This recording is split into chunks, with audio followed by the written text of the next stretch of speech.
Next, we are going to preview another big event happening this weekend, and I would say it's big, not necessarily because of the caliber of racing, with the British GT being so high and mighty, but big because of what's racing. Because at Brands Hatch, racing around the small, short Indy circuit is, of course, the 2022 British Truck Racing Championship, as well as the Classic Touring Car Championships, which, of course, Mike will be attempting to start in his somewhat troublesome Jag. And among others, we've got the MG Owners Club as well. But we'll start off with Mike's Jag. Now, Mike, have you fixed your Jag from the last time at Silverstone? Yes, I fixed it. Apologies if there was any chaos just then on my screen. The dog came in and managed to absolutely destroy the room within the space of about 5 seconds. It was incredible, actually. I did have some dramas with the Jag, which weirdly, considering I bought the car, crashed, and I replaced pretty much the entire front end, messed around with the brakes, the suspension, loads of bits. What broke was actually something I hadn't touched at all, which was the gearbox and the clutch, because during qualifying, I had a failure of the clutch hydraulics, which I fixed for race one, only to find, as I was lined up in the assembly area, that the gearbox and the clutch hydraulics again, and the clutch itself, release bearing, all decided to break at once. I did miss my first race of the year at Silverstone, but we put a big shift in on Saturday night and got it out for Sunday. And fingers crossed, everything crossed, actually, everything. It should be going for Brands. I'm not gonna put any money on it, but we should be all right. I mean, what a drive on the second race, though, from the back of the grid. I mean, that was pretty impressive driving. You know, I'm not saying I didn't expect anything from it, from the second race review, but I didn't think that you'd do quite as well as you did going through the field. It was really good, actually. It was sort of justification for the hard work that's gone into it. I knew that the car had some potential in it. To be honest, it wasn't handling very nicely at Silverstone, so I wasn't expecting a big result. Starting from the back of the grid, it was more a case of, let's see how it goes and what we can do. But as the race went on, it seemed to get quicker and quicker. And it looks like there's some potential in that car. It really went well. Yes, and we moved to the Brands Hatch Indy circuit. A circuit which you would think wouldn't suit a big Jag XJS. Yeah, I wouldn't underestimate the ability of our drivers to drive them in a spectacular manner. You can't drive sedately around Brands in an XJS, but you can certainly make some shapes and put something out there a bit spectacular, and they can hustle. They're not the quickest thing in the world around there, but they are sideways and silly and stupid and good fun to watch. I mean, have you take it you haven't driven Brands properly yet? Not in the new car, no.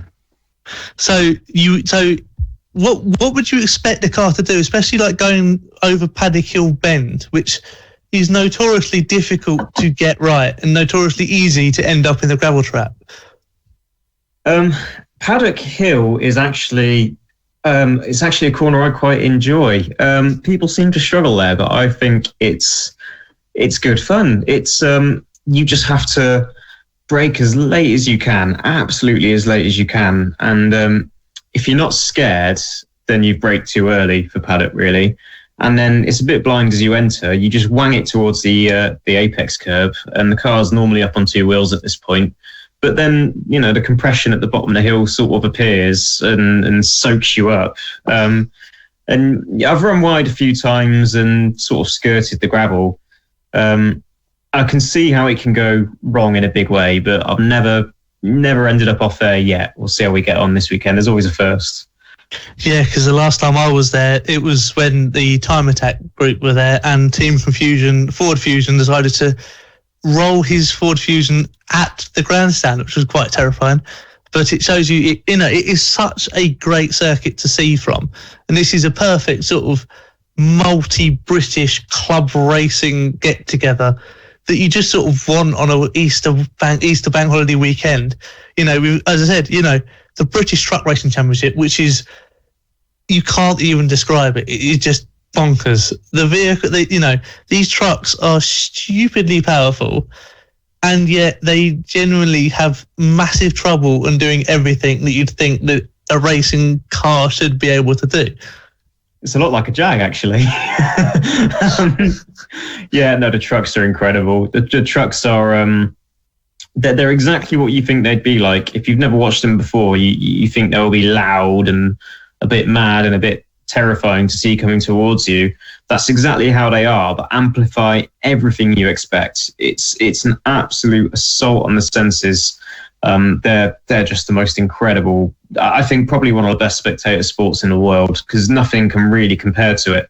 Watching, I think they're 5 tons odd each, 1,000 horsepower, and especially a circuit like Brands Hatch. They look daft going around Snetterton or around Silverstone, but Brands Hatch Indy is such a small circuit, and they won't hold back. They'll still be going for it. They'll still be giving it everything around there, and it's a remarkable sight. It really is. Oh yeah, and then of course they've got the 2 classes, so you end up getting where they're lapping each other. Like last season we had Stuart Oliver and I can't remember who the other guy was, who were like 20 seconds ahead of everyone else, and it's just. That's what's crazy about it. I mean, we've got Stuart Oliver, who is this multi-champion. He's back again to try and get 8 championships. Wait and see if that happens. But it is just incredible to see these huge, powerful monsters attempt to, and as you said, they don't hang around, getting around Brands Hatch, which isn't an easy circuit to drive in like a Mini or a Lotus, let alone in a 5-ton rig that they use. It's an incredible series to watch. And then not just that, but you've also then got the what I think is a bit underrated, which is the Pickup Truck Championship, which obviously started out life as an oval championship at Rockingham. Then Rockingham went bust. So they then, rather than got rid of the championship, they've just used it as a circuit championship. But it's one that's not often streamed on YouTube. But it's one that offers a lot of activity and a lot of very close racing in what are basically pickup truck stock cars. Yeah, and I think the way you described it as being underrated can be extended to silhouette racing as a whole in this country. For whatever reason, apart from on the ovals, but in terms of circuit racing, we've never really embraced silhouettes. Which they're really good fun to watch. The pickups are they're enormously quick, actually very, very capable machines. But the style of racing is similar to a one-make touring car championship, in that they will just give each other hell for 15 minutes straight, and they'll be inches apart, door handle to door handle, wheel to wheel. And most silhouette series do end up being a bit like that, but I don't know why. We've never really embraced them in circuit racing. There's not that many about, and they're not very sort of well publicized. But the pickups, I think, being on the support bill for the trucks has given that series a new lease of life. They've reached a new audience. People are starting to realize the potential of that series now. And I'm actually just sort of being on part of forums and marketplace listings and things, and getting an idea of what's changing hands in the motorsport world. Lots of pickups are being sold now. I think a few new ones are being built, and I think that series is very much on an upwards trajectory, which is good because, as you said, underrated, and they absolutely will put on a show at Brands. I mean, to be fair, Brands Hatch Indy is basically an oval circuit, more or less. There's not that many corners, and it does have the same sort of attributes as an oval. So you get to see these pickup trucks doing what they were built for originally, which was drive around an oval at high speed, inches from each other. And this is what I think we are missing. We don't have this sort of close championship like the pickup truck racing is, and they are ridiculously fast. You don't expect them because most of them have got Vauxhall badges on. but they are very fast cars. I'm trying to think. I think they've got a 2-litre engine, liter engine under the bonnet, but they're really light, so they just fly. Yeah, they are literally a space frame with a fiberglass silhouette over the top. So they're a similar build to a national hot rod sort of style of car, with a slightly longer wheelbase. They do have a longer wheelbase. They're almost like a mod sports silhouette of a pickup. Yeah, they're a really good bit of kit, and exactly as you said, they're incredibly fast. You wouldn't expect it when you see them line up, but they will. They're probably going to be amongst the quickest machinery out at Brands Hatch. They're very fast. Exactly, and then you've got the Legends, which are always great fun. There's nothing like it anywhere else. They're just the weirdest things to see, but they provide some of the greatest races that you see.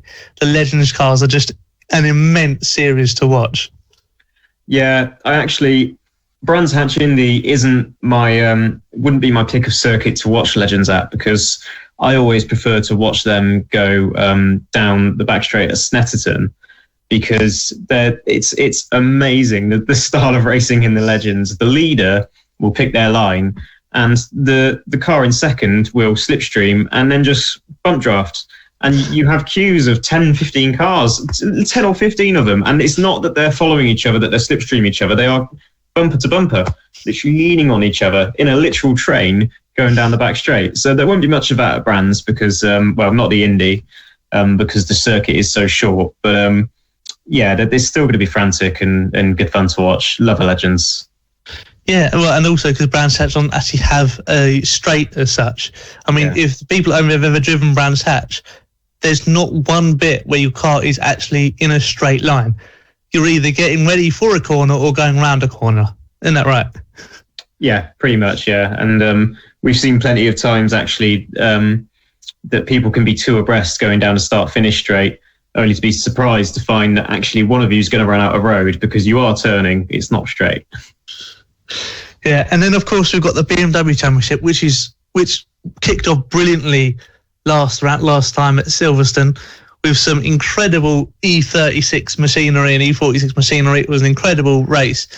We're probably expecting more of the same at Brands Hatch. I'm expecting. If Silverstone is anything to go by, I'm expecting quite a bit of bodywork deposited around the circuit from that series. It was all in good spirits. It is all in good spirits. They're a good bunch of guys, but they didn't mind getting the elbows out at Silverstone, and there's a lot more opportunity for that at Brands. So that'll be probably a bit manic. Yeah, I've described every series like that, I think, but that's just how the roster looks for this weekend. It's a cracking looking weekend. Well, Brands is narrower than Silverstone, isn't it? If I'm not much mistaken. Yep. So yeah, you're going to have a lot less space to play with, especially with some of these powerful BMWs that are in there with 400 odd horsepower. It's going to be interesting getting them through Paddock Hill Bend, for example, where the rear wheels will go light. It'll be between you and I think the BMWs to who gives the biggest slide. Yeah, I was sort of very surprised watching the Bmw Championship at Silverstone. Jason West lost his rear wing in one of the various moments of contact that they had at Silverstone. And watching the way it affected the car was really surprising. I thought that those wings and splitters and great big appendages that those BMWs have got were mostly cosmetic, to be honest, but the car didn't drive the same with no rear wing on it. So they are generating a good amount of aero grip. So they should be good fun to watch down Paddock Hill. I get the impression with a car that's generating a bit of aerodynamic grip like those BMWs are, but not necessarily stuck to the floor like a Slicks and Wings car. I get the impression that they're going to be a bit twitchy, a bit on the edge. I think if you get beyond the limit of adhesion when you're relying on downforce, you know about it in a big way down Paddock Hill. And especially going into the last corner as well with that quick left to right chicane, that's going to be one of those others that will really unsettle the car, especially going to braking, going through Paddock Hill. that's where the cars will really struggle. But also joining you, as this is such a bumper race series, it's mental. We've also got the MG Owners Club, who are going to be bringing a host of races. I'm guessing they'll be bringing their ZSs and their Metros, unless I'm very much mistaken, which is, again, a more variety to watch. Yeah, it is, yeah. I might be the first series that I'm not going to talk about positively, because I had an MG ZS a few years ago and it very cruelly broke down on me within a few months of me owning it and couldn't be fixed. But no, in all seriousness, this is a good series to watch as well. And this is a good example of a successful budget multi-class series, because you will find the ZRs, the ZSs and the MGFs and the TFs giving each other plenty of trouble. And none of those cars are expensive to jump into and to buy.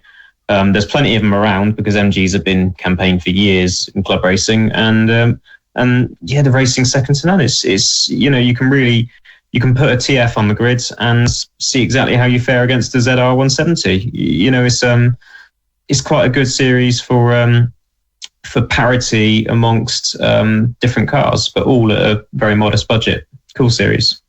Well, that's what this whole weekend's about. It's even the trucks, to some extent, they're not exactly expensive to build. I'm guessing this is what it's all about. It's supporting your club racing, supporting your cheap grassroots racing, and it's another one. I know we've had the whole show where we've said this, but it's another way to spend your Easter bank holiday weekend in the sunshine down in Kent.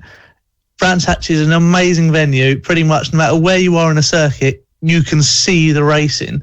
You know, there's loads of places to stand. Pit access, that I'm guessing is all open, or?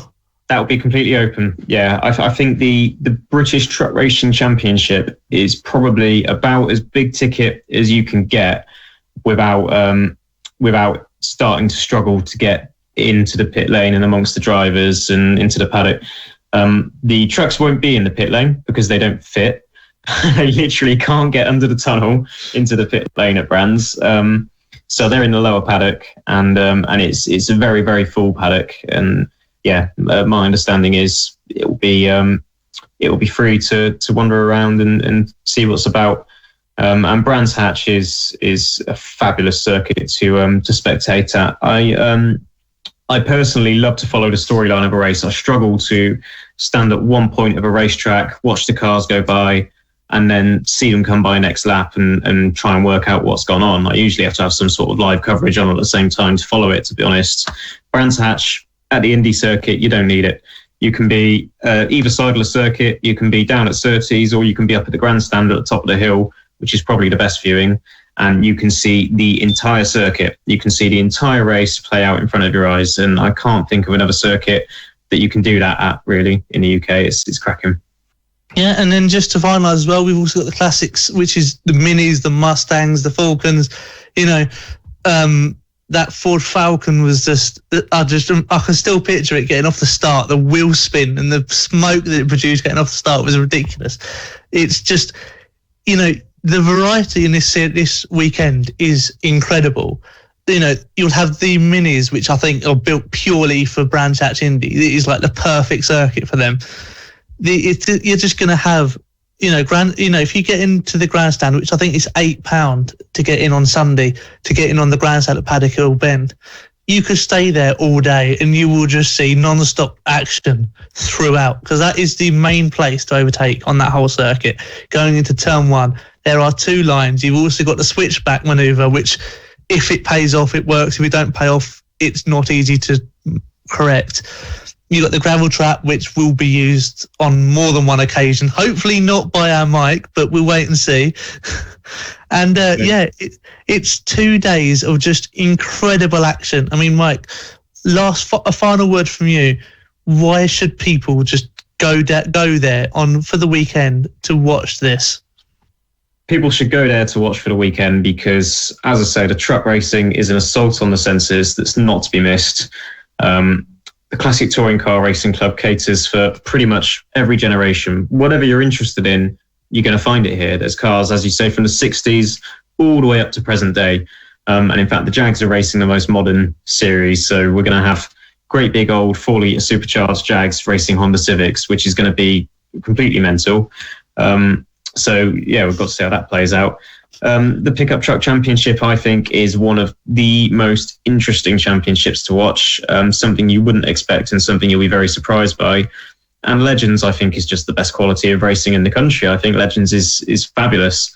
And this is £8 to be in the grandstand for a day, to get into the pit lane, to get into the paddock, to go anywhere you want. That's a posh coffee, you know?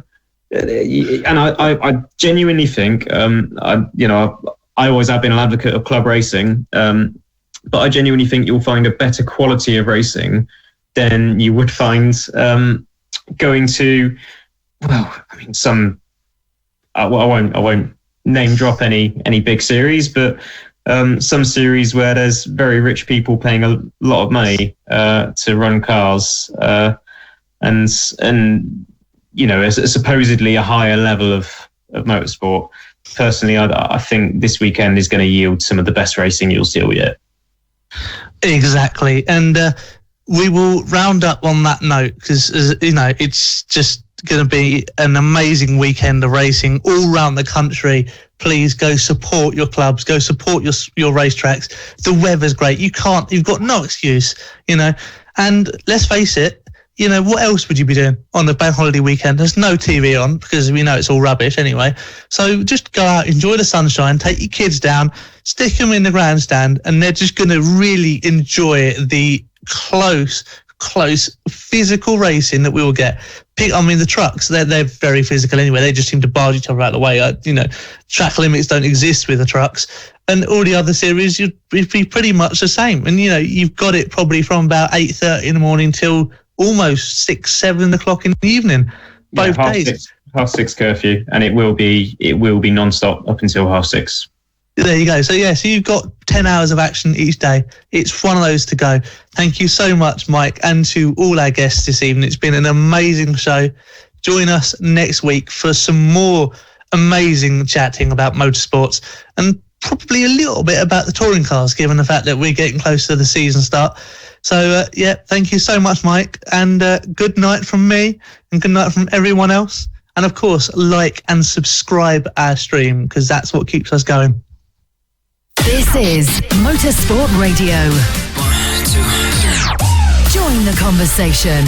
Contact the show on Twitter, on Facebook, and on our website, Motorsport Radio.